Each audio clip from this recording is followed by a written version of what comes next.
एक दिन की बात है। एक गधा हरे भरे मैदान से घास चरकर लौट रहा था। उसकी मुलाकात बाघ से हो गई। बाघ ने पूछा, क्यों गधे, हरी हरी घास चर कर आ रहे हो? गधा तुनक कर बोला, घास हरी नहीं नीली होती है। क्या कह रहे हो गधे, घास हरी होती है, बाघ बिगड़कर बोला। दोनों में बहस होने लगी। कोई अपनी बात से पीछे हटने को तैयार नहीं था। काफी देर बहस करने के बाद भी परिणाम न निकलता देखकर बाघ बोला, ऐसा करते हैं, जंगल के राजा शेर के पास चलते हैं। वही फैसला करेंगे कि हम दोनों में से कौन सही है और कौन गलत। गधा राजी हो गया। दोनों शेर के पास पहुँचे। शेर उस समय खा पीकर सोने की तैयारी में था।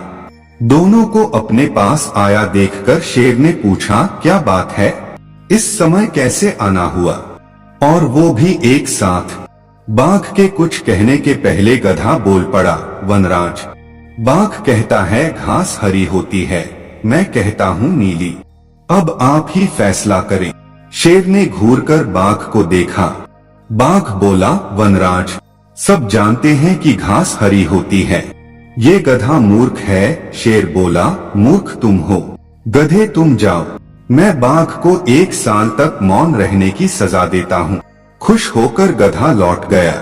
दुखी बाघ बोला, वनराज, घास हरी ही होती है, फिर भी आपने मुझे सजा दी। शेर बोला, मैंने तुम्हें इसलिए सजा नहीं दी कि घास हरी होती है या नीली, घास तो हरी ही होती है।